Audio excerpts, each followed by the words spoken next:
La lumière dans la salle était trop vive. Elle faisait mal. Tout me faisait mal, mais pas comme ça aurait dû. C'était une douleur sourde, floue, comme si quelqu'un avait bourré du coton entre ma conscience et mon corps. J'ai essayé de lever la main, et cela m'a pris une éternité. Mes doigts tremblaient comme s'ils appartenaient à quelqu'un d'autre. Où suis-je? La chambre était blanche, d'un blanc stérile. Elle sentait le désinfectant et autre chose. Cette odeur spécifique des institutions où les gens entrent, mais ne ressortent pas forcément les mêmes. À travers le brouillard dans ma tête, j'ai essayé de me souvenir. La maison à Neuilly, Caroline, ma femme, le docteur Vincent Mercier, mon médecin depuis 10 ans, un ami de confiance de la famille. Mais pourquoi suis-je ici? Je me souviens de fragments. Caroline m'apportait du thé tous les soirs. Elle disait que c'était un mélange spécial d'herbes, que ça m'aiderait à me détendre après mes longues journées au bureau. J'étais fatigué. Diriger 3 entreprises dans le secteur de la tech, ce n'est pas une mince affaire. Je travaillais 14 heures par jour, j'avais bâti un empire à partir de rien. Je méritais du repos, non? Alors je buvais ce thé. Et puis des choses étranges ont commencé à arriver. Perdre le fil au milieu d'une phrase. Oublier des réunions que j'avais moi-même planifiées. Je hurlais sur les gens sans raison. Moi qui avais toujours été calme, qui mettais un point d'honneur à ne jamais élever la voix. Caroline me regardait avec compassion. « Peut-être que tu devrais te reposer, chérie. Tu es surmenée. » Le docteur Mercier est venu à la maison. Je me souviens de son air grave, de la façon dont il hochait la tête après l'examen. Je ne me souviens pas de l'examen lui-même. « Le stress, a-t-il dit. Tu as besoin d'une aide spécialisée, Antoine.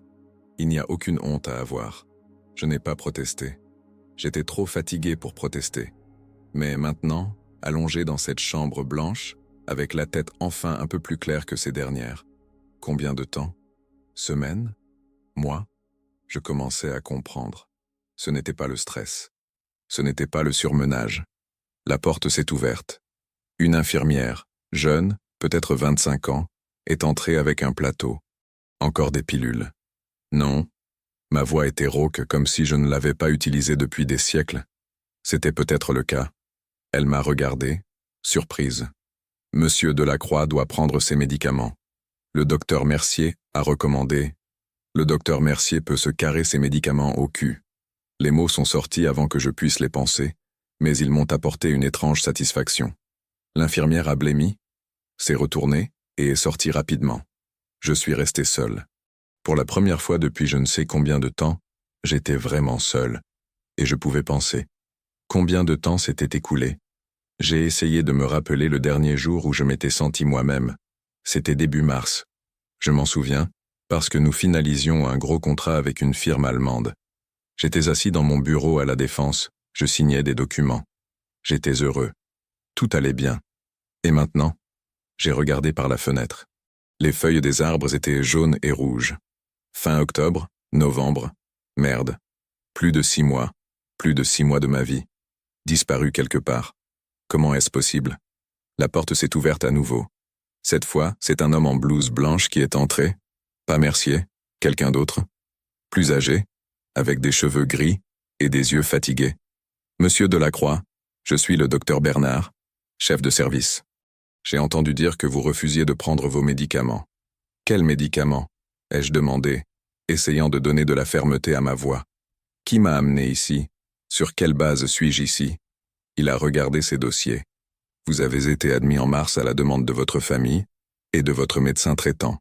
Diagnostic: trouble psychotique aigu avec symptômes de paranoïa et d'agression. Vous êtes ici volontairement, mais... Volontairement? J'ai ri, mais cela ressemblait plus à une toux. Je ne me souviens pas avoir donné mon accord. Vous avez signé les documents, sous l'influence de quelque chose avec lequel ma femme m'empoisonnait. Le docteur Bernard a hésité. C'était à peine perceptible, mais je l'ai vu. Une ombre de doute a traversé son visage. C'est une accusation grave, monsieur Delacroix. Vérifiez mes analyses de sang. Vérifiez ce que j'ai dans l'organisme. Et comparez cela avec ce dont je souffre réellement. Le silence s'est étiré entre nous. Finalement, il a hoché la tête. Je vais le faire. Mais si vous avez vraiment... Je suis lucide. Pour la première fois depuis des mois, je suis lucide. Et je commence à comprendre ce qui m'est arrivé. Quand il est sorti, je suis resté seul avec mes pensées. et elle devenait de plus en plus claire, de plus en plus effrayante. Caroline. Ma femme depuis 10 ans. La femme que j'avais rencontrée à la Sorbonne quand je n'étais encore personne, un étudiante en informatique avec de grands rêves. Elle étudiait la psychologie. Elle était belle, intelligente. Elle m'a soutenu quand j'ai monté ma première boîte dans un studio à Saint-Denis. Elle était là quand je perdais et elle célébrait quand je gagnais. Du moins, c'est ce que je croyais. Maintenant, avec l'esprit enfin libéré de ce brouillard chimique, je commençais à remarquer des détails que j'avais ignorés auparavant. Toutes ces visites du docteur Mercier à la maison, toujours quand j'avais des réunions d'affaires importantes. La façon dont Caroline avait commencé à porter des bijoux plus chers dont elle ne me parlait jamais. La fréquence à laquelle elle sortait voir des amis, rentrant tard le soir avec une odeur d'eau de Cologne qui n'était pas la mienne.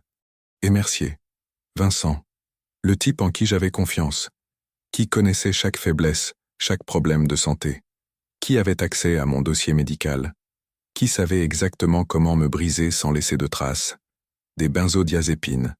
Ça devait être des benzodiazépines combinées avec autre chose, à petites doses régulières, administrées pendant des mois, suffisant pour m'abrutir, pour faire de moi un zombie, mais pas assez pour éveiller les soupçons des étrangers. Et dans le dossier médical, il figurait sûrement qu'ils les avaient prescrits, pour l'anxiété, l'insomnie, peu importe. Comme ils ont bien planifié leur coup. Combien de temps ont-ils eu? 6 mois, c'est long. Qu'est-il arrivé à mes entreprises? À mes comptes bancaires? À la villa? La panique a commencé à s'infiltrer aux frontières de ma conscience, mais je l'ai repoussée. Non, pas maintenant. Je dois garder la tête froide. C'est ma seule arme. Le soir, le docteur Bernard est revenu. Son visage était encore plus fatigué. J'ai fait les analyses, monsieur Delacroix. Pas seulement les actuelles, j'ai aussi passé en revue votre historique des derniers mois. J'ai attendu. Le taux de benzodiazépine dans votre organisme est inquiétant. Nettement plus élevé que ce qui correspondrait aux médicaments officiellement prescrits. Il a fait une pause. Et il y a autre chose.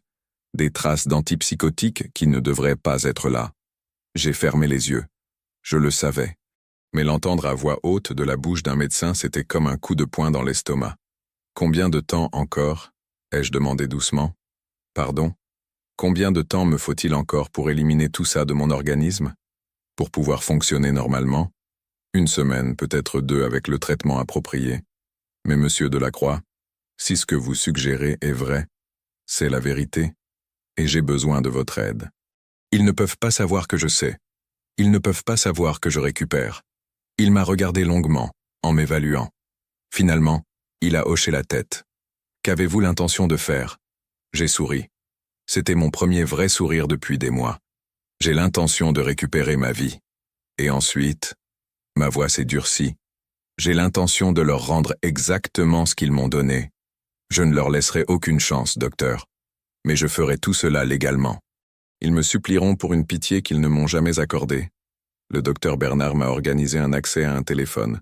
Pas le mien, il a disparu le premier jour à l'hôpital, mais son téléphone professionnel. 10 minutes, a-t-il chuchoté en me laissant seul dans son petit bureau. C'est tout ce que je peux vous donner. Ça suffira.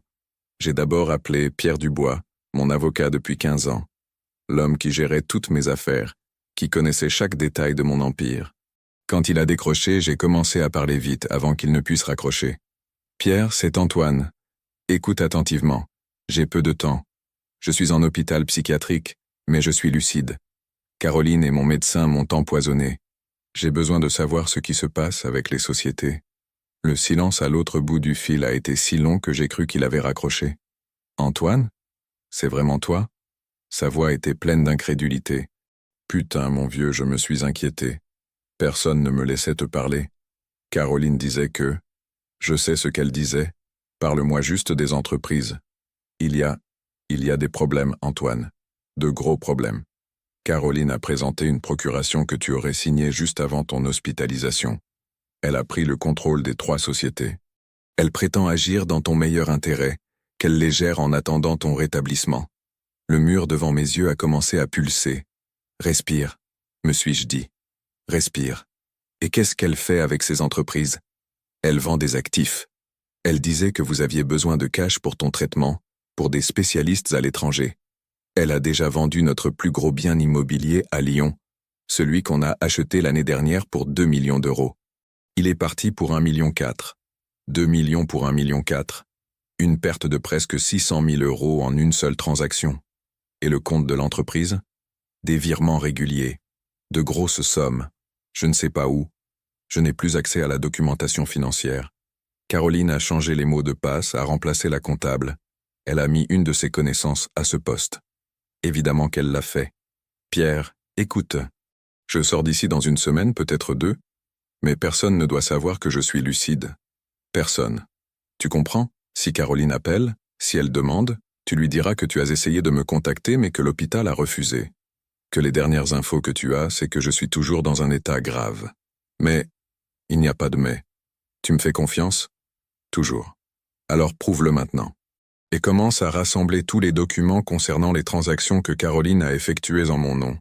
Chaque virement, chaque vente, chaque signature. On va en avoir besoin. J'ai raccroché. Mes mains tremblaient. 2 millions pour 1,4 million. Ce n'était que le début, n'est-ce pas? Le lendemain, le docteur Bernard m'a apporté un ordinateur portable, un vieux modèle, non connecté au réseau de l'hôpital. Je me suis connecté sur mon partage de connexion, a-t-il dit. Vous pouvez naviguer sur Internet, vérifier ce que vous voulez, mais soyez prudent. J'ai commencé par les réseaux sociaux. C'était comme remuer le couteau dans la plaie, mais je devais savoir. Le profil de Caroline était comme un catalogue de vie parfaite. Des photos de restaurants où nous n'avions jamais été ensemble. Des voyages, Paris, Rome, Barcelone. Tout ça au cours des 5 derniers mois. Avec qui? Les photos étaient soigneusement cadrées, ne montraient jamais l'ensemble, mais parfois, dans le reflet d'un verre, dans une ombre, on pouvait distinguer une silhouette masculine. J'ai vérifié les dates et lieux. Chaque sortie coïncidait avec les périodes où j'ai essayé de me souvenir. Pendant que je pourrissais dans ce maudit hôpital totalement coupé du monde, elle visitait l'Europe, avec mon argent. Mais ce n'est que lorsque j'ai vérifié le profil du docteur Mercier que toutes les pièces du puzzle se sont mises en place. Vincent était plus prudent. Son profil était presque vide, typique d'un médecin qui soigne son image professionnelle. Mais il y avait une photo, une seule ajoutée il y a 3 semaines, un selfie lors d'un vernissage à Paris, et en arrière-plan, presque invisible, mais bien là, Caroline, dans la même robe qu'elle portait sur sa propre photo du même soir. J'ai cliqué sur sa photo. Légende. Merveilleuse soirée pleine d'art et de culture avec des amis proches. Amis proches. Putain de merde. J'ai commencé à creuser plus profond. J'ai trouvé une société de conseil. Medical Wellness Partners SAS, enregistrée il y a 4 mois. Associés, Caroline Delacroix et Vincent Mercier. Capital social, 500 000 euros. 500 000. De ma poche, sûrement. J'ai vérifié les transactions du compte de l'entreprise, celles auxquelles j'avais encore accès via de vieilles sauvegardes dans le cloud. Mes mots de passe n'avaient pas été changés partout. Caroline et Mercier n'étaient pas aussi méticuleux qu'ils le pensaient. Un virement régulier chaque semaine, 12 000 euros sur le compte de Medical Wellness Partners, pendant 4 mois. Ça faisait déjà, j'ai calculé rapidement, presque 200 000 euros. Mais ce n'est pas tout. D'autres virements. Certains vers des comptes privés, le compte de Mercier, un compte que je ne reconnaissais pas. J'ai vérifié les données. Il appartenait à Magali Laurent. Je ne connaissais pas cette personne. J'ai rappelé Pierre. Cette Magali Laurent, c'est qui? Oh, elle, c'est la nouvelle comptable que Caroline a embauchée, soi-disant très compétente. Quel est son salaire? Son salaire, standard, environ 3 000 euros. Pourquoi tu demandes? Parce qu'elle reçoit des virements de 12-20 000 euros chaque mois sur son compte privé. 4 à 6 fois son salaire. Silence. Putain, ai-je entendu enfin. C'est du blanchiment d'argent, Antoine. Ils sortent ton argent via des fausses factures ou un truc du genre et elle touche un pourcentage pour prêter son compte. Exactement. J'ai passé les 3 jours suivants plongé dans les documents que Pierre avait commencé à m'envoyer par mail. Le docteur Bernard était mon ange gardien. Il me nourrissait, m'apportait du café, veillait à ce que personne n'entre sans s'annoncer. Il risquait sa carrière pour moi. Je ne l'oublierai jamais. L'image qui émergeait de ces documents était terrifiante, et en même temps fascinante par sa complexité. Caroline et Mercier planifiaient ça depuis des années. Des années. J'ai trouvé des mails, vieux de 2 ans, où il discutait du problème. Le problème, c'était moi. Trop contrôlant dans le business, trop impliqué, pas assez confiant. Il devait trouver un moyen de me retirer de l'équation, mais de façon à ce que je reste une source de revenus. La solution était géniale de simplicité. Administration progressive de médicaments pour que cela ressemble à un surmenage naturel et au stress. Puis une crise, provoquée, sans doute par une dose plus forte, qui donnerait un motif d'hospitalisation. Et ensuite une longue thérapie, durant laquelle ils auraient le contrôle total. Ils n'avaient pas l'intention de me laisser sortir. Jamais. Le plan était que je croupisse à l'hôpital des années, peut-être toute la vie. Ils géreraient mon patrimoine dans mon meilleur intérêt, vidant lentement les comptes, vendant les actifs. Et quand il ne resterait plus rien, ils m'auraient sûrement guéri et laissé sans rien, ou ils ne m'auraient pas guéri du tout. J'ai trouvé un document, un brouillon disons, où Mercier détaillait le scénario thérapeutique. 5 ans d'hospitalisation, détérioration progressive de l'état, prescription de médicaments de plus en plus forts, et à la fin, écrit de sa main, décès naturel suite à des complications. Il voulait me tuer, lentement, méthodiquement, sous couvert de soins médicaux. En lisant ça, quelque chose en moi s'est brisé et s'est durci en même temps. Il n'y avait plus de place pour les émotions. Il n'y avait qu'une colère froide, lucide et de la détermination. Il ne savait pas encore à qui il s'en prenait. Il pensait connaître Antoine Delacroix, le riche businessman qui a travaillé dur pour bâtir un empire de zéro. Mais il ne connaissait pas l'Antoine Delacroix qui avait grandi à Saint-Denis, qui s'était battu pour chaque centime, qui avait appris que dans la vie, soit tu es le loup, soit tu es la proie. Et j'ai toujours été le loup. Le docteur Bernard est entré dans le bureau tard le soir.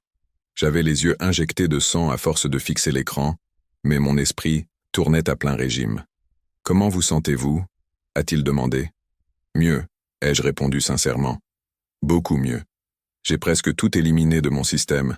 Les médicaments ont cessé d'agir. Votre femme a appelé. Elle veut vous rendre visite ce week-end. » J'ai souri. L'heure du premier coup a sonné. « Parfait. Qu'elle vienne.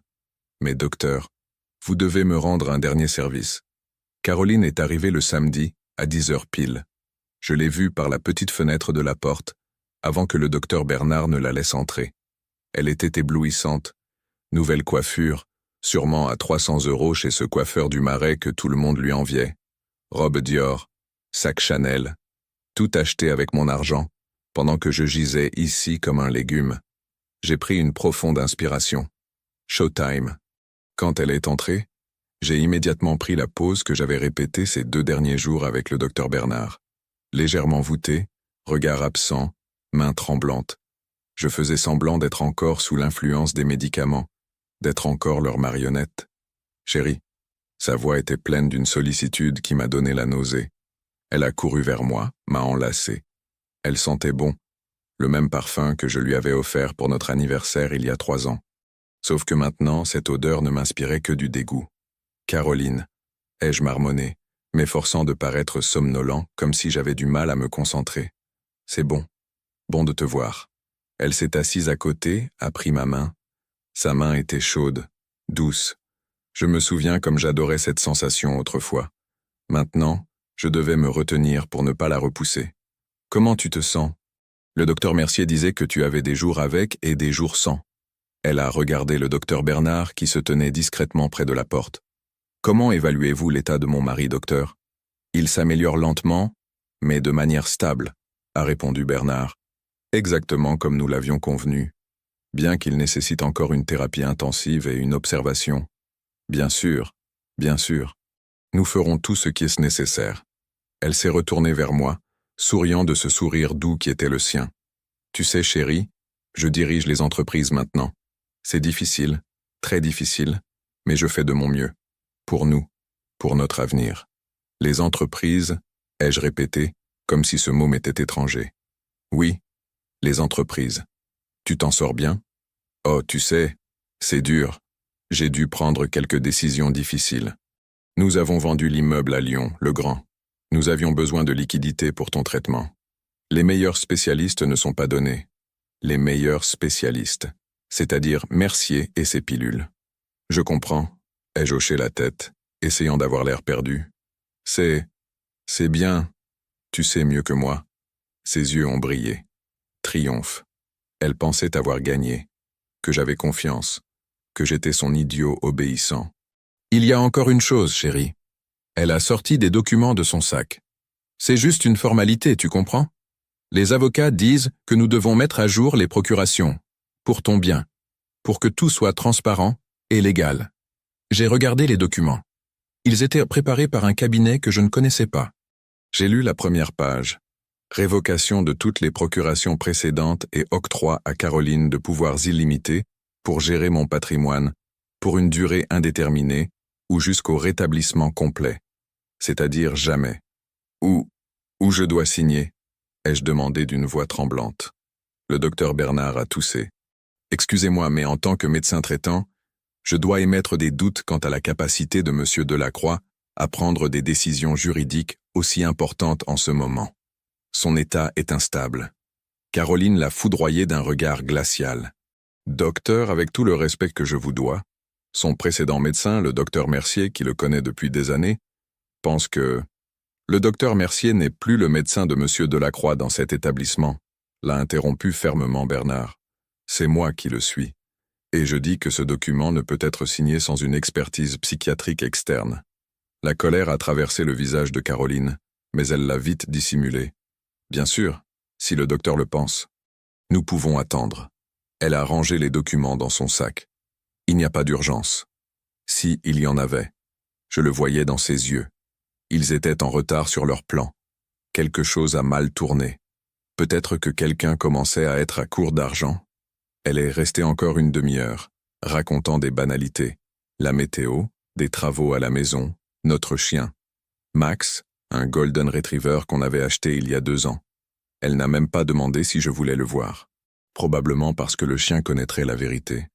Les animaux savent toujours. Quand elle est enfin partie, je suis retombé sur le lit. Le docteur Bernard a fermé la porte et s'est assis à côté. Vous avez joué ça à la perfection. Elle a essayé de m'arnaquer. Encore. Ce document? J'ai secoué la tête. Si je l'avais signé, j'aurais tout perdu. Pour toujours. Mais vous n'avez pas signé. Et maintenant, elle sait qu'elle doit agir plus vite ou changer de plan. C'est exactement le but. J'ai souri. Je veux qu'elle s'énerve. Les gens font des erreurs quand ils sont nerveux. Le soir même, j'ai appelé Pierre avec de nouvelles instructions. J'ai besoin d'un détective, le meilleur de Paris, quelqu'un qui sait travailler discrètement. Je connais un type, Marc Lefebvre, ancien flic. Il a sa propre agence maintenant. Cher, mais il vaut chaque centime. Qu'il commence à suivre Caroline et Mercier. Je veux tout savoir, où il se voit, à qui il parle, où il dépense l'argent. Chaque détail. Et s'il découvre qu'ils sont suivis, Marc est un pro, non? Ça n'arrivera pas. Mais même si c'est le cas, et alors? Que peuvent-ils faire? Se plaindre à la police que quelqu'un les suit pendant qu'ils sont en train de détourner ma fortune? Pierre a ri d'un rire sombre. Pas faux. Je lance ça demain. Au cours des 3 jours suivants, mon monde a commencé à reprendre des couleurs. Pas seulement littéralement, mon organisme était enfin purifié de ses poisons, mais aussi métaphoriquement. Pour la première fois depuis des mois, je sentais que j'avais le contrôle. Le docteur Bernard a diminué la dose officielle de médicaments dans mon dossier pour que personne ne soupçonne que j'avais arrêté de les prendre. Sur le papier, j'étais toujours un patient dans un état grave. En réalité, je planifiais chaque mouvement comme un joueur d'échecs. Marc Lefebvre a livré le premier rapport au bout de 2 jours seulement. Caroline et Mercier se voyaient 3, 4 fois par semaine. Parfois dans son cabinet privé, une petite clinique à Boulogne qu'il avait achetée il y a 1 an, parfois dans un appartement dont je ne reconnaissais pas l'adresse. C'est à lui, a expliqué Marc au téléphone. Il l'a acheté il y a 6 mois. 40 mètres carrés dans le centre. Officiellement un investissement locatif, mais en fait, c'est leur nid d'amour. Leur nid d'amour. Avec mon argent. Il y a autre chose, a ajouté Marc. Cette comptable, Magali Laurent, elle n'est plus comptable. Quoi? Ils l'ont virée il y a 2 semaines, soi-disant pour irrégularité dans la documentation. En réalité, elle en savait probablement trop, ou elle a commencé à avoir peur. Mais avant de partir, elle a copié toutes les archives des documents de l'entreprise. Mon cœur s'est mis à battre plus vite. Tu as un contact avec elle? J'ai son numéro. Je peux essayer d'arranger un rendez-vous. Fais-le. Offre-lui 50 000 € pour une copie de tout ce qu'elle a, en liquide. 50 000, c'est beaucoup, Antoine. Ce n'est pas beaucoup comparé à ce qu'ils ont volé. Et ces documents peuvent être la clé de tout. Pour prouver le détournement, le blanchiment, tout. Magali a accepté de nous rencontrer le lendemain. Marc y est allé avec une mallette pleine de liquide. De l'argent qu'il avait retiré de mon compte privé, auquel Caroline n'avait pas encore touché. Il est revenu avec une clé USB et une pile de documents papier. Pierre a passé toute la nuit à éplucher tout ça. Au matin, il m'a appelé. La voix rauque de fatigue et d'émotion. Antoine, c'est de l'or pur. On a tout. Chaque virement, chaque fausse facture, chaque email, ils n'ont pas seulement volé ton argent. Ils ont créé tout un système pour le blanchir via des sociétés écrans. Ce n'est pas juste de l'escroquerie, c'est du crime organisé. Combien? Ai-je demandé doucement. Combien au total? Silence. Puis, plus de 5 millions d'euros. En 6 mois. 5 millions. La moitié de ma fortune. Envolée. Mais maintenant j'avais les preuves. Toutes les preuves dont j'avais besoin. Pierre, ai-je dit calmement, bien qu'à l'intérieur je bouillonnais. Prépare la plainte. Au pénal contre Caroline, Mercier et tous ceux qui ont trempé là-dedans. Je veux que le procureur ait ça sur son bureau dans la semaine. Et en parallèle, une procédure civile. Je veux récupérer chaque centime. Avec intérêt. Ça va détruire leur vie. Ils ont essayé de détruire la mienne. Ils ont planifié ma mort, Pierre. Décès naturel suite à des complications. Tu te souviens? Ils ne méritent aucune pitié. Et toi, quand est-ce que tu sors? Pas encore. Encore une étape. La plus importante. Parce que, voyez-vous, il ne me suffisait pas de prouver leur culpabilité devant un tribunal. C'était trop simple, trop rapide. Je voulais qu'ils ressentent exactement ce que j'avais ressenti pendant tous ces mois. L'impuissance, la peur, le sentiment de perte de contrôle. Et j'avais un plan. Si cette histoire vous plaît jusqu'ici, abonnez-vous à la chaîne et mettez un pouce bleu. Écrivez en commentaire ce que vous pensez de ce qu'ils ont fait à Antoine. Le docteur Bernard m'a inscrit officiellement au programme de rééducation intensive. Ça sonnait impressionnant dans le dossier. En pratique, ça signifiait que je pouvais me déplacer librement dans l'hôpital, utiliser un ordinateur, recevoir des appels. Mais pour tous les autres, j'étais toujours ce même patient chimiquement assommé qui savait à peine quel jour on était. Parfait. La première étape a été de couper le robinet à cash. Pierre a déposé une requête au tribunal pour une saisie conservatoire. Une procédure qui pouvait geler tous les comptes de l'entreprise en attendant que l'affaire soit éclaircie. Le juge, après avoir pris connaissance des documents que nous avons fournis, a rendu une ordonnance en 48 heures. J'étais dans le bureau du docteur Bernard quand le message de Pierre est arrivé. Compte gelé. Caroline vient d'appeler la banque. Il paraît qu'elle hurlait. J'ai imaginé son visage. Ce sentiment était doux, mais ce n'était que le prélude. Le même jour, un huissier a remis à Caroline et Mercier des convocations au parquet, ainsi que les assignations au civil pour un montant total de 8 millions d'euros, les 5 millions volés, plus les dommages et intérêts pour préjudice moral, manque à gagner et frais de justice. Marc Lefebvre a pris des photos de leurs réactions. Il me les a envoyées le soir. Caroline se tenait devant la maison, notre maison à Neuilly, les papiers à la main. Elle était blanche comme un linge. Mercier était avec elle. Il gesticulait, avait l'air furieux. Ils se disputaient. C'était visible même sans le son. Je m'y attendais plus tôt. Ai-je marmonné en regardant les photos. Mais il y avait quelque chose de satisfaisant à voir à quel point il le prenait mal. Il pensait être en sécurité. Qu'il me contrôlait. Comme il se trompait. Le lendemain, Caroline a débarqué à l'hôpital sans prévenir. Elle était nerveuse. Je le voyais à sa mâchoire serrée, à l'éclat dans ses yeux. Mais elle essayait encore de jouer l'épouse attentionnée. « Chérie, il faut qu'on parle. » Elle s'est assise près de moi, a pris ma main. Ses mains étaient froides, moites. Il y a certains malentendus, des malentendus juridiques. Ton avocat, Pierre, a du mal comprendre quelque chose.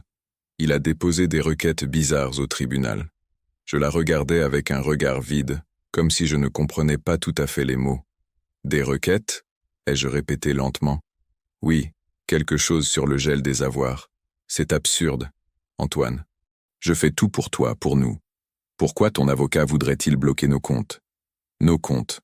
Mon argent, mais déjà nos comptes.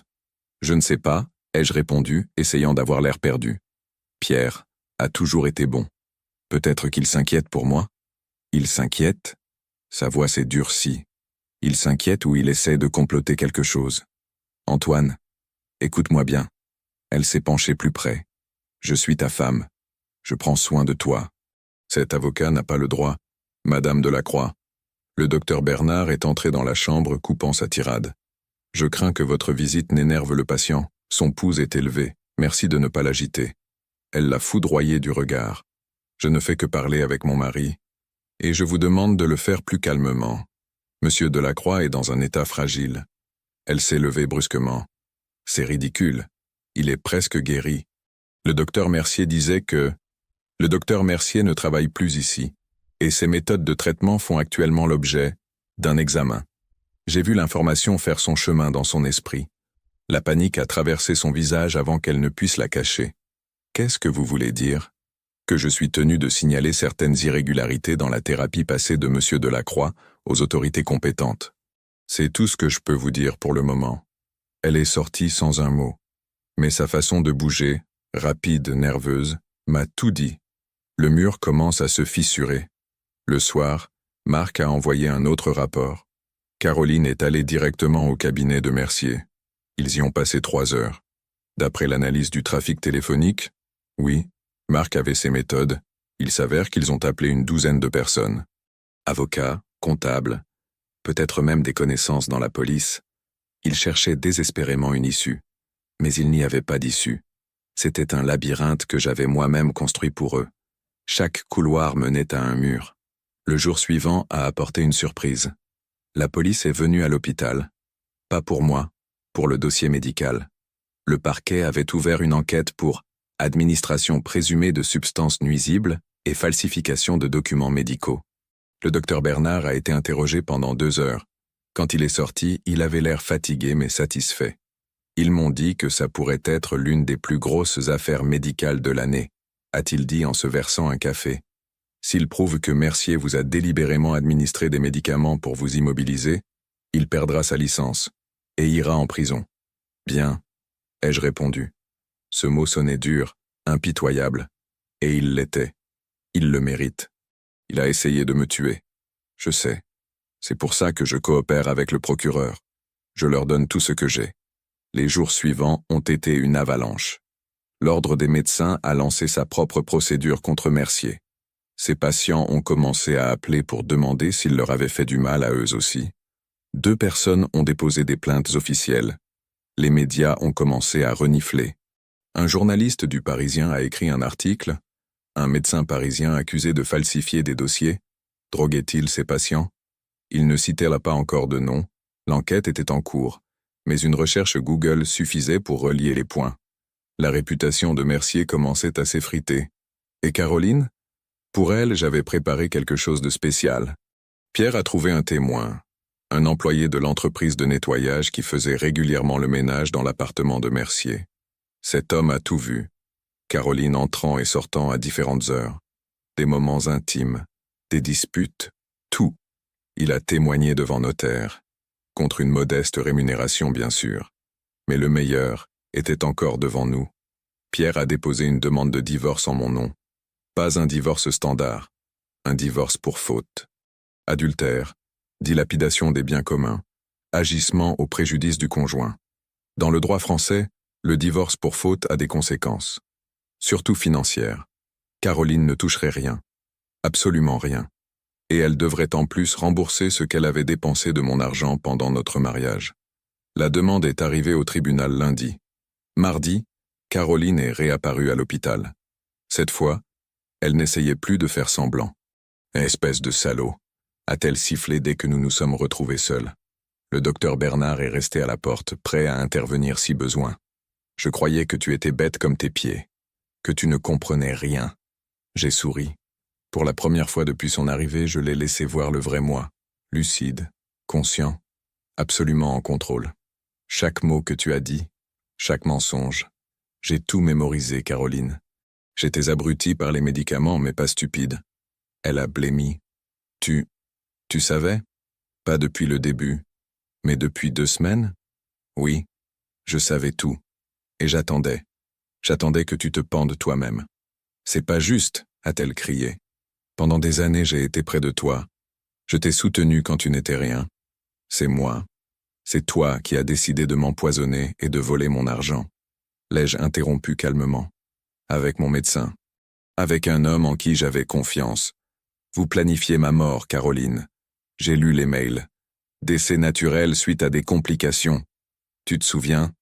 Elle s'est effondrée sur une chaise. Des larmes coulaient sur son visage, mais ce n'étaient pas des larmes de remords. C'était de la rage, de la frustration d'avoir perdu. Et maintenant? A-t-elle demandé finalement, d'une voix brisée. Maintenant? Je me suis penché en avant. Maintenant tu vas être jugé. Pour détournement de fonds, pour complot, pour tout. Mercier ira en prison, c'est certain. Toi probablement aussi. Mais même sinon, tu perdras tout. La maison, l'argent, ta réputation. Les gens sauront qui tu es, ce que tu as fait. Antoine, s'il te plaît. Elle a tendu la main comme pour me toucher, mais j'ai reculé. On peut arranger ça. On rendra l'argent, tout l'argent. Juste, vous rendrez l'argent, ai-je confirmé, parce que le tribunal vous y obligera. Mais ce n'est pas fini, Caroline. Ce n'est que le début. Vous allez payer pour ce que vous m'avez fait jusqu'à la fin de vos jours. Et moi? J'ai souri froidement. Moi, je regarderai et je me délecterai de chaque étape de votre chute. Elle s'est levée en titubant et est sortie. Elle ne s'est pas retournée. Et je savais que je ne la reverrai plus jamais en tant que ma femme. Seulement en tant qu'accusée au tribunal. Je suis sorti de l'hôpital une semaine plus tard. Officiellement autorisé à poursuivre le traitement en ambulatoire. En pratique, comme un homme libre prêt à reconstruire sa vie. Pierre m'attendait devant l'entrée dans sa BMW. Quand je suis monté, nous nous sommes serrés la main. Fort, amicalement. « Comment tu te sens ?»« Comme un homme revenu d'entre les morts, » ai-je répondu sincèrement. Tout est plus clair, plus net. J'apprécie des choses que je ne remarquais pas avant. C'est le traumatisme. C'est une leçon. J'ai regardé par la fenêtre les rues de Paris défiler. J'ai appris que la confiance est une arme, que les gens que tu aimes peuvent te détruire le plus efficacement. Pas tout le monde. Non, ai-je admis. Pas tout le monde. Tu m'as aidé. Le docteur Bernard a risqué sa carrière. Marc a fait son boulot sans poser de questions. Il y a encore des gens bien. Et les mauvais? Les mauvais paieront. Jusqu'au dernier centime. Nous sommes allés directement à mon bureau. Un immeuble à la Défense, 20 étages de verre et d'acier. Mon premier bébé. La première entreprise d'où tout est parti. Caroline avait accès au compte, mais elle n'avait pas le droit de me virer de mon propre bureau. Les employés me regardaient avec étonnement quand je suis entré. Le directeur général, Thomas, a accouru immédiatement. « Antoine, on a entendu que tu étais malade. » Caroline disait. Caroline mentait. L'ai-je interrompu. Sur beaucoup de choses. Mais ça change. À partir d'aujourd'hui, je reprends le contrôle. Je convoque une réunion extraordinaire du conseil d'administration dans 1 heure. Mais Caroline n'a plus rien à dire dans cette boîte. Ses procurations ont été annulées par décision de justice. C'est ma boîte, Thomas. Ça l'a toujours été. La réunion a été difficile. Caroline avait géré la boîte pendant 6 mois et toutes ses décisions n'étaient de pas mauvaises. Certaines étaient de même raisonnables. Je devais lui accorder ça. Elle avait l'intuition des affaires. Mais il y avait un problème. Les gens qu'elle avait embauchés. Ces gens. Loyaux envers elle. Pas envers l'entreprise. Ils devaient partir. Tous. Je comprends que ça paraisse impitoyable, ai-je dit au conseil. Mais je ne peux pas faire confiance à des gens qui ont travaillé avec la personne qui a essayé de me détruire. Tous ceux qui ont été embauchés au cours des 6 derniers mois reçoivent leurs indemnités et nous nous séparons en bons termes. Ça fait 12 personnes, a protesté Thomas. Je sais, et je sais que ça va causer du désordre, mais c'est nécessaire. Je ne peux pas dormir tranquille en sachant que dans mon propre bureau il peut y avoir des gens qui lui rapportent chacun de mes mouvements. Paranoïa, a grommelé quelqu'un. Prudence, ai-je corrigé. Lequel d'entre vous n'a jamais été empoisonné par sa propre femme? Personne, voilà. Ne me parlez pas de paranoïa. Le silence est tombé. Finalement, tout le monde a voté pour ma motion. Les jours suivants ont été chaotiques. Il a fallu tout réorganiser. Les processus, les structures, les gens. Mais c'était vivifiant. Je me sentais à nouveau nécessaire, utile. Je sentais que j'avais un but. Et Caroline et Mercier? Leur monde s'effondrait de plus en plus vite. Mercier a perdu sa licence médicale. L'ordre des médecins l'a suspendu pour 3 ans en attendant l'issue de la procédure pénale. Sa clinique privée a fait faillite en 1 semaine, les patients fuyaient et les contrats d'assurance ont été annulés. L'appartement qu'il avait acheté comme investissement? La banque a lancé une procédure de saisie. Il s'est avéré qu'il l'avait acheté à crédit, qu'il ne pouvait plus rembourser. Et Medical Wellness Partners, leur entreprise commune, le parquet a bloqué tous les actifs comme preuve dans l'enquête. L'entreprise a cessé d'exister du jour au lendemain. Pour Caroline, c'était pire. Au moins Mercier pouvait prétendre être une victime, qu'il avait été manipulé par une femme fatale. Mais Caroline? Elle était l'épouse. La société ne pardonne pas aux épouses qui trompent et volent. C'est une double trahison. Marc m'informait de l'effondrement de sa vie. Elle a perdu ses amis. Personne ne voulait être vu avec une femme accusée de telles choses. Son compte Instagram, qui était autrefois plein de likes et de compliments, se remplissait maintenant de haine. Les gens ont déterré de vieilles photos, analysé chaque détail, cherché des signes de sa trahison. Quelqu'un a trouvé la photo du vernissage, celle où elle était avec Mercier. La photo a été partagée des milliers de fois avec la légende. La trahison sous le masque de la culture. Les médias traditionnels s'y sont aussi intéressés. Closer a publié un article. Un businessman accuse sa femme de tentative de meurtre. Elle le droguait depuis des mois. Il y avait mon interview, mon premier commentaire public sur l'affaire. Je parlais calmement, factuellement. Je présentais les faits. Je ne criais pas, je n'insultais pas. Je n'avais pas besoin de le faire. Les faits parlaient d'eux-mêmes. Et les gens adorent les histoires de trahison et de revanche. En 1 semaine, j'étais dans 3 émissions de télé. Dans chacune, je racontais mon histoire. Je montrais les documents, les enregistrements, les preuves. Je n'épargnais pas les détails. Les gens devaient savoir ce qu'on m'avait fait. Et ils savaient. Caroline a essayé de se défendre. Elle a donné une interview à un tabloïd, dans laquelle elle affirmait que c'était moi qui étais cruel, que je la négligeais, qu'elle cherchait du réconfort ailleurs, que l'argent qu'elle avait dépensé faisait partie du patrimoine conjugal. Personne ne l'a cru. Les preuves étaient trop solides. Mais ce qui m'a apporté la plus grande satisfaction est arrivé de manière moins évidente.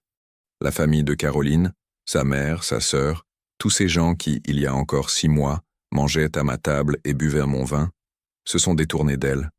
Sa mère, Janine, m'a appelé personnellement. « Antoine, je ne savais pas.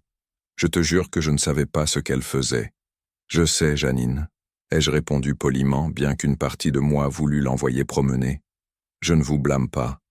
Elle a toujours été ambitieuse, mais je pensais qu'elle avait des limites. Ce qu'elle a fait, sa voix s'est brisée. J'ai honte, tellement honte. Ce n'est pas votre honte à porter, mais c'est ma fille. Comment ai-je pu élever quelqu'un comme ça? Je n'avais pas de réponse à ça. Les parents se blâment toujours pour les erreurs de leurs enfants, même adultes. Mais parfois, les gens choisissent simplement le mal, pas parce qu'ils ont été mal élevés, mais parce qu'ils veulent plus que ce qui leur revient. Le plus grand coup est arrivé à la fin du mois. Le parquet a mis en examen Caroline, pour abus de confiance, escroquerie, participation à une association de malfaiteurs. Mercier, pour la même chose, plus violation de la déontologie médicale, faux, et usage de faux, tentative d'homicide. Tentative d'homicide. Ces mots m'ont procuré un étrange soulagement. Quelqu'un me croyait enfin. Quelqu'un reconnaissait que je n'étais pas paranoïaque, que je n'inventais rien. Ils ont vraiment essayé de me tuer. Le tribunal a fixé la date de la première audience 3 mois plus tard. Pierre disait que le procès pourrait durer 1 an, peut-être 2. Les crimes financiers sont complexes et ils engageraient les meilleurs avocats qu'ils trouveraient. Je n'ai rien contre un long procès, ai-je dit. Que chaque jour leur rappelle ce qu'ils ont fait. Tu es impitoyable. Ils ont essayé de me tuer, Pierre. Impitoyable, c'est un euphémisme. Mais la vérité, c'était que je ne ressentais pas de triomphe. Je ressentais un vide. 10 ans de mariage, gâchés. La confiance que j'avais bâtie pendant des années, détruite. Des amis que je considérais comme ma famille, s'étaient révélés être des ennemis. J'avais gagné, mais c'était une victoire à la Pyrrhus. J'avais récupéré mon argent, mon entreprise, ma dignité. Mais j'avais perdu quelque chose de plus, la foi en l'humanité. Un soir, j'étais assis dans mon bureau, regardant le panorama de Paris. La ville brillait de milliers de lumières. La vie continuait, indifférente à mes drames. Et j'ai pensé, est-ce que c'est ce que je voulais? La vengeance? La justice? Oui, je le voulais, et je l'ai eu. Mais est-ce que ça m'a fait me sentir mieux? Je ne savais pas, pas encore. La rencontre au tribunal était prévue pour mercredi. Audience de mise en état, une technicité, mais la première occasion de les voir tous les deux dans la même pièce. Je suis arrivé avec Pierre 1 heure plus tôt. Je voulais les voir entrer. Je voulais voir leur visage. Nous attendions dans le hall du tribunal, moi avec un café à la main, Pierre avec sa mallette pleine de documents. Caroline est arrivée la première. Ce n'était plus la femme sûre d'elle que je connaissais. Elle avait maigri. Ses cheveux étaient attachés en un chignon négligé, sans maquillage. Elle s'était habillée modestement, sûrement sur les conseils de son avocat, pour avoir l'air repentante. Son avocat, un jeune type en costume cher, marchait juste à côté, lui disant quelque chose. Elle ne répondait pas, regardait juste le sol. Elle m'a vu. Pendant 1 seconde, nos yeux se sont croisés. Elle essayait de lire quelque chose sur mon visage, de la pitié, du pardon, mais elle n'a rien trouvé. Juste le regard froid et indifférent d'un homme qui lui a dit adieu il y a longtemps. Elle a détourné le regard la première. Mercier est apparu 10 minutes plus tard. Il avait l'air encore pire, pâle, des cernes sous les yeux, les mains tremblantes. Son avocat était plus âgé, plus expérimenté. Un de ces avocats qui défendent des causes perdues pour des honoraires misérables. J'en avais vu, le dernier espoir pour les gens qui savent qu'ils ont perdu mais qui doivent jouer jusqu'au bout. Mercier m'a regardé et a rapidement détourné les yeux. Lâche. Nous sommes tous entrés dans une petite salle de conférence. Le juge n'était pas encore arrivé. Nous sommes restés seuls, 2 parties du conflit, séparés par une table et un gouffre de haine. « Antoine » a commencé Caroline. Sa voix était basse, brisée. « Est-ce qu'on peut parler ?» Juste un instant. Pierre a posé sa main sur mon épaule comme pour dire « Tu n'es pas obligé ». Mais j'ai secoué la tête. Je voulais entendre ce qu'elle avait à dire. « Parle. Je suis désolé. » Les larmes coulaient sur son visage. Peut-être qu'elles étaient vraies, peut-être pas. Je ne savais plus faire la différence. Désolé pour tout. C'était une erreur. Une terrible, terrible erreur. Je n'aurais jamais dû. Tu n'aurais pas dû m'empoisonner, ai-je fini pour elle. Tu n'aurais pas dû voler 5 millions d'euros? Ou peut-être que tu n'aurais pas dû baiser avec mon médecin pendant que je gisais à l'hôpital comme un légume. Elle a tremblé. Mercier regardait la table. Tout, a-t-elle chuchoté. Tout était une erreur. Mais s'il te plaît, on peut arranger ça. On rendra l'argent, chaque centime. Je retirerai la demande de divorce. Je ferai tout ce que tu veux. Juste s'il te plaît. Ne nous détruis pas complètement. Je vous détruis? J'ai ri. Mais il n'y avait aucune joie dans ce rire. Caroline, vous vous êtes détruit vous-même. Je m'assure juste que les conséquences vous rattrapent. Mais c'est la prison, est intervenu Mercier soudainement. Sa voix était aiguë, désespérée. Ils veulent nous enfermer pour des années. J'ai une famille, j'ai des enfants. Tu aurais dû y penser avant d'essayer de me tuer, ai-je répondu froidement. Avant d'écrire ces mails sur le décès naturel suite à des complications, tu te souviens? Parce que moi je me souviens de chaque mot. C'était juste une théorie. On n'a jamais eu l'intention de vraiment. Je l'ai coupé. Et les antipsychotiques que tu m'administrais, c'est aussi juste une théorie? Et les benzodiazépines à des doses qui auraient pu me tuer? Une théorie? Il s'est tu. Tu vois, Vincent, le problème c'est que toi et Caroline, vous pensiez que j'étais stupide, que je ne serais pas capable d'assembler le puzzle. Mais je l'ai fait. Chaque mail, chaque virement, chaque rendez-vous, j'ai tout documenté. Tu vas aller en tôle. Et pour longtemps. Le juge est entré avant que quiconque puisse répondre. L'audience formelle a commencé. Les 2 heures suivantes ont été du théâtre juridique. Arguments, contre-arguments, requêtes, protestations. L'avocat de Caroline essayait de la présenter comme une victime, dépendante de Mercier, manipulée, inconsciente de l'ampleur du crime. L'avocat de Mercier, à son tour, affirmait que c'était Caroline le cerveau de l'opération, que son client n'était qu'un exécutant sous pression émotionnelle. Dégoûtant, la vitesse à laquelle ils se sont retournés l'un contre l'autre. Pierre a présenté nos preuves méthodiquement, calmement. Mail, virement, témoignage, dossier médical. Madame Delacroix, admettez-vous avoir signé des documents prenant le contrôle des entreprises de votre mari pendant son hospitalisation? Oui, mais oui ou non suffira. Oui. Admettez-vous avoir effectué des transactions de vente d'actifs de l'entreprise sans le consentement de votre mari? Il était malade, quelqu'un devait. Oui ou non? Oui. Docteur Mercier, admettez-vous avoir prescrit aux patients des médicaments à des doses dépassant les normes médicales? Mercier a regardé son avocat, cherchant une suggestion. Chaque élément s'assemblait pour former l'image complète du crime. Le juge écoutait attentivement, prenait des notes. Finalement, il a posé son stylo. « J'ai quelques questions pour les accusés », a-t-il dit. L'avocat a haussé les épaules. Il n'y avait pas d'échappatoire. Les doses étaient adaptées à l'état du patient. Ce n'est pas une réponse à ma question. Les doses dépassaient-elles les normes? Oui. Le juge a hoché la tête. Ça suffit. Je décide de maintenir toutes les mesures conservatoires imposées aux accusés. Les actifs restent gelés jusqu'à la fin de la procédure. Les accusés ont interdiction d'approcher le plaignant. Je fixe la date de l'audience principale dans 3 mois. Il a frappé avec son marteau. Fin. Nous sommes sortis du tribunal en silence. Ce n'est qu'à l'extérieur, loin des caméras et des journalistes, que Pierre a souri. On les tient. Le juge voit de quoi il s'agit. Ce sera un procès rapide. Bien, ai-je répondu. Mais je ne ressentais pas de joie. Je ressentais de la fatigue. Et maintenant? A-t-il demandé. Maintenant je vais reconstruire ma vie. Pas à pas. Et c'est ce que j'ai fait. Les semaines suivantes ont été un travail acharné. Il fallait stabiliser les entreprises. Caroline avait fait des dettes que je ne connaissais pas, conclu des contrats qui étaient défavorables. Tout devait être renégocié, réparé. Ça me prenait 15 heures par jour. Mais il y avait là-dedans une étrange satisfaction. La reconstruction. Lente, laborieuse, mais réelle. J'ai acheté un nouvel appartement. Je ne pouvais plus vivre dans la villa de Neuilly. Trop de souvenirs, trop de douleurs. Je l'ai vendu et j'ai acheté un appartement dans le centre, avec vue sur la Seine. Plus petit, mais à moi. Rien qu'à moi. Max, mon chien, mes revenus. Caroline l'a rendu sans se battre, peut-être par culpabilité, peut-être simplement qu'elle n'en voulait plus. Le Golden Retriever s'est jeté sur moi dès qu'il m'a vu, comme s'il savait que j'étais revenu. Les animaux savent toujours.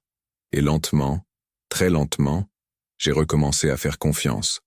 Pas tout de suite, pas sans limite, mais à petits pas.